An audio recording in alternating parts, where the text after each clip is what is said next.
Have you ever felt it? That quiet ache that settles in your chest when the woman you desire most doesn't even look your way. Or worse, when she sees you but never really sees you. You try to be kind. You try to be present. You imagine her smile, rehearse the words. But no matter what you do, the energy never returns. She's indifferent.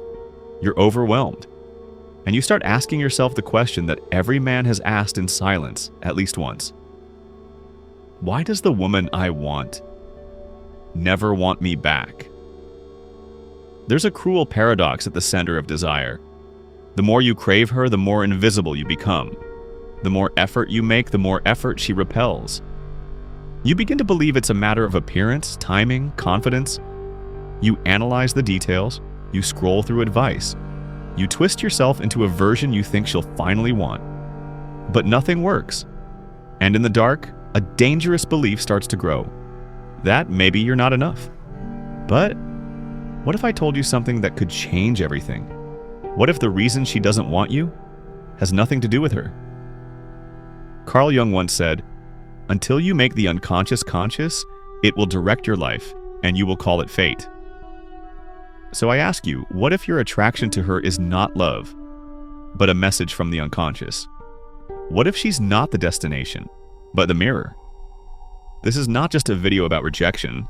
This is a journey into your own psyche, into the patterns that control your desires and the truths you've never been allowed to say out loud.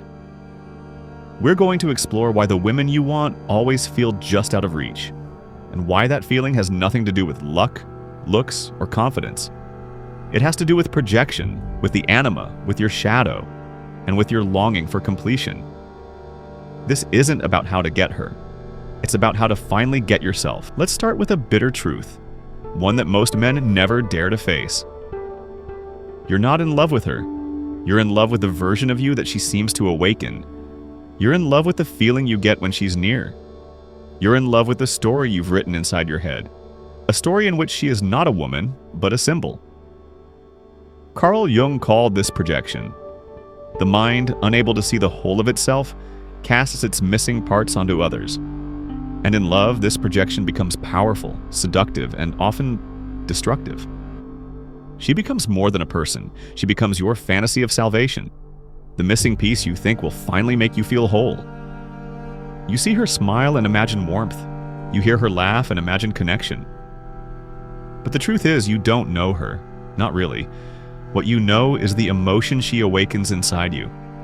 And that emotion is a reflection, not of her, but of what you long for in yourself. We meet ourselves time and again in 1,000 disguises on the path of life, Jung wrote. And romantic attraction is one of those disguises. You think you want her, but what you really want is the part of you that only seems to exist in her presence. That's why she feels so essential. That's why rejection feels so personal. Because you've attached your sense of completeness to something outside of you. And the moment that something turns away, you feel abandoned. Not by her, but by your own reflection. This is why your desire becomes obsession. Why her indifference feels like death. Because unconsciously, you've made her responsible for validating a part of you that you've lost contact with. It's not her fault. She never agreed to carry that weight, but your psyche placed it on her shoulders anyway. This is the danger of projection. It blinds you. You don't see the real person, you see the canvas you've painted. And when the real person doesn't match your fantasy, the illusion collapses. And so do you. And here's where it gets even more complicated. Because when she pulls away, you don't let go. You double down. You think, if I try harder, she'll see me. But it's not you she needs to see. It's herself. And it's not her you need to win. It's you. So ask yourself, what part of you have you exiled that now returns dressed as the woman you can't stop thinking about?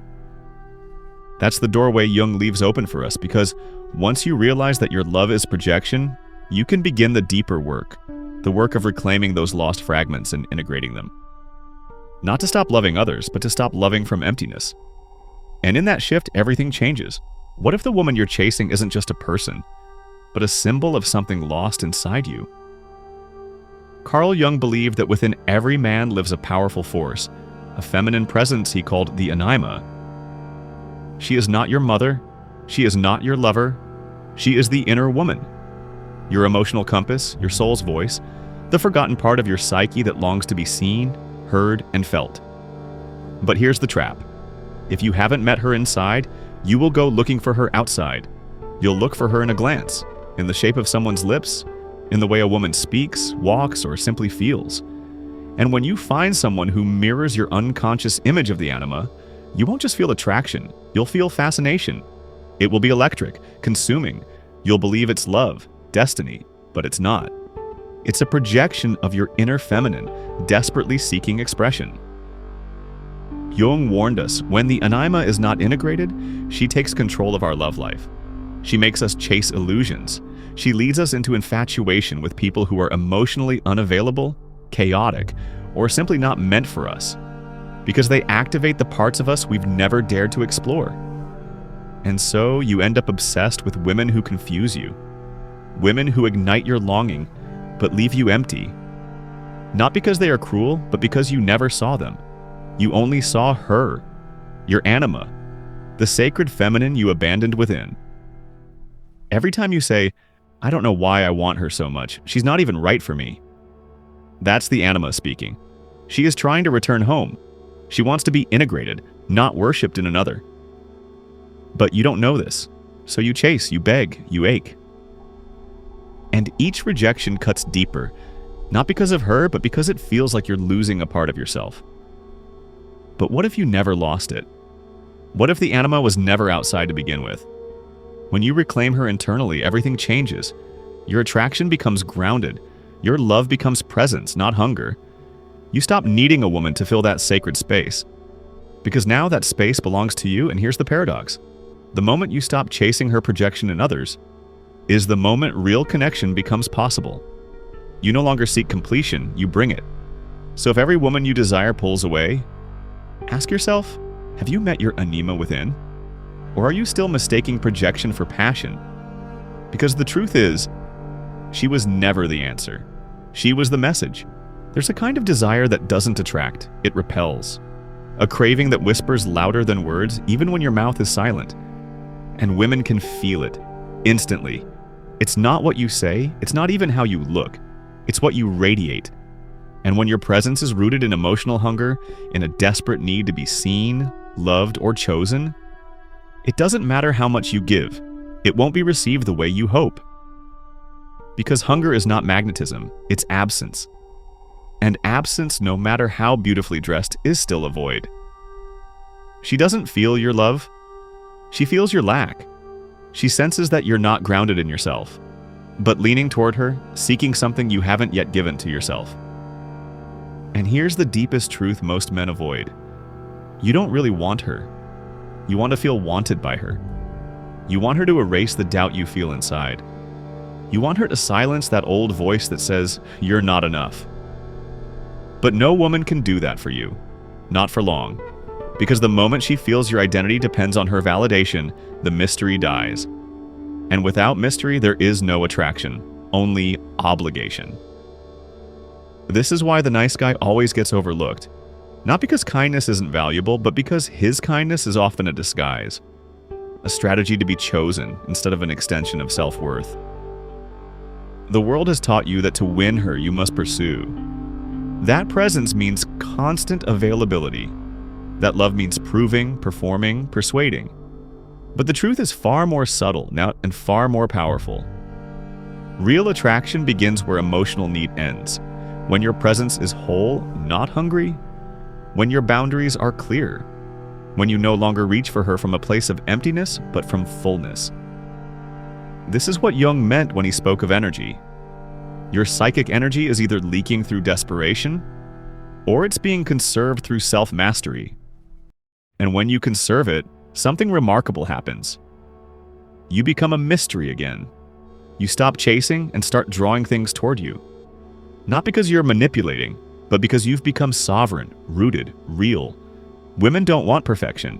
They don't want performance. They want presence. And presence only emerges when your worth is no longer tied to being wanted. When you can sit in silence with or without her and still feel whole.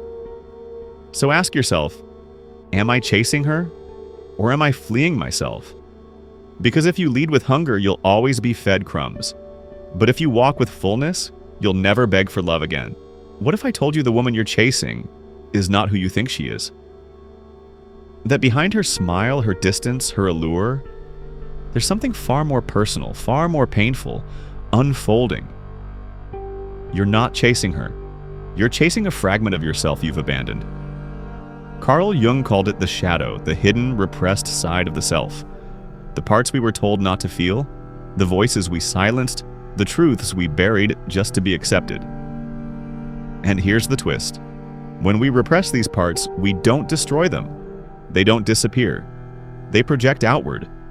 They disguise themselves as obsessions, fixations, irrational longings. They appear in the form of people who haunt us, not because of who they are, but because of what they reflect. That woman you can't stop thinking about, she might just embody the qualities you were never allowed to express. Maybe she's wild. Maybe she's confident. Maybe she's emotionally free, unafraid to take up space. Maybe she mirrors the exact thing you exiled from yourself long ago. And so your soul aches for her, not because she's the solution, but because she symbolizes your own psychological return. This is the tragedy of unconscious attraction. We don't fall in love with people. We fall in love with projections. We chase what we rejected in ourselves. And here's the cruel part. You could win her heart today and still feel incomplete. Still feel that void. Because the real hunger was never for her, it was for integration. And no woman, no matter how beautiful, can give you back the parts of yourself you refuse to claim. Jung said, "One does not become enlightened by imagining figures of light, but by making the darkness conscious." That darkness, the rejection, the unworthiness, the rage, the tenderness, you were taught to suppress. It's still alive, and it's asking for your attention. So when you obsess over someone who doesn't want you back, ask yourself, what part of me does she represent? What part of me is dying to return home? Because once you recognize this, you stop chasing ghosts. You stop confusing psychological hunger for love. And you begin the real journey, not toward her, but toward the self. And that journey is where your power begins. Most men spend their lives chasing love, attention, validation, never realizing that what they're truly running from is the silence of being alone with themselves. But there comes a moment, if you're lucky, when the chase collapses, when the woman you idealize turns away, when every strategy fails, when your charm, your effort, your persistence isn't enough, and it hurts. But that pain, that's the doorway, the crack in the persona. Carl Jung called this breaking point the beginning of individuation, the process of becoming whole.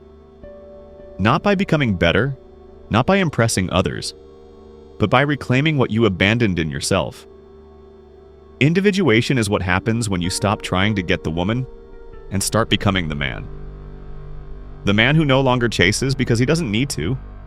He's no longer split between who he is and who he thinks he should be. No longer performing for love.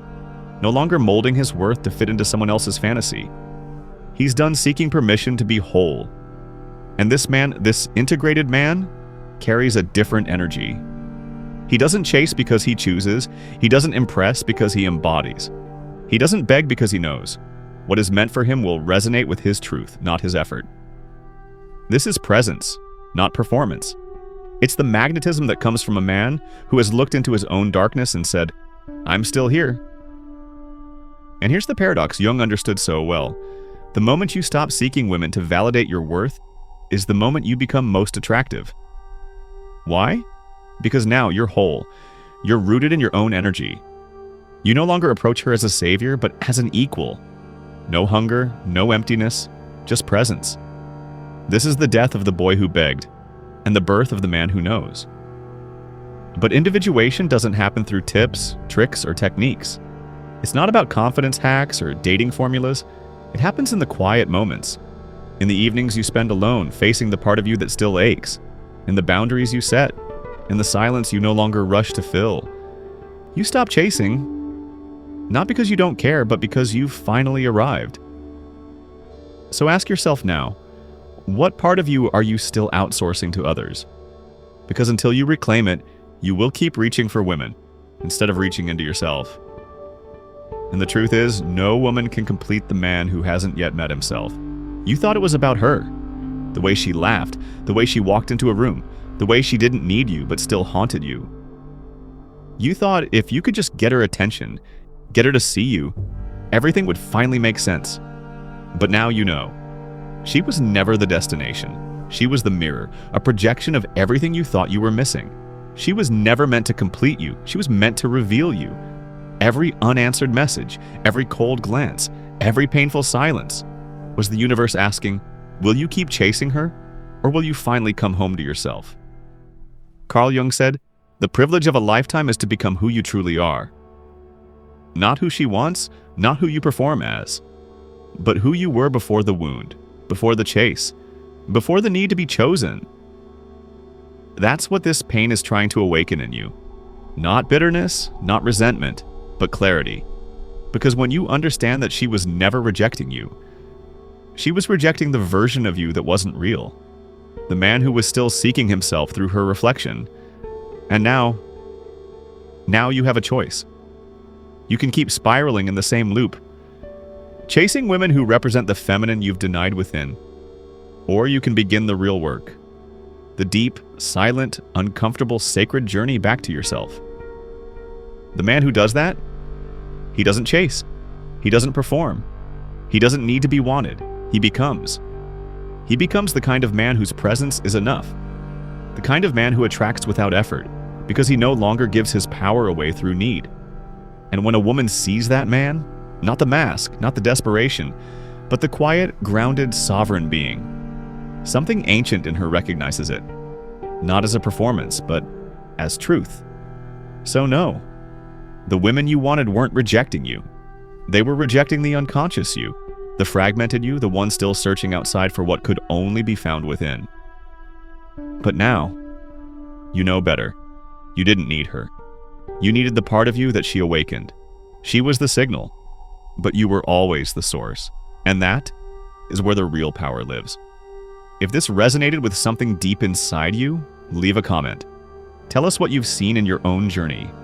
And if you're ready to keep walking this path of self-mastery and inner truth, subscribe, because this is only the beginning.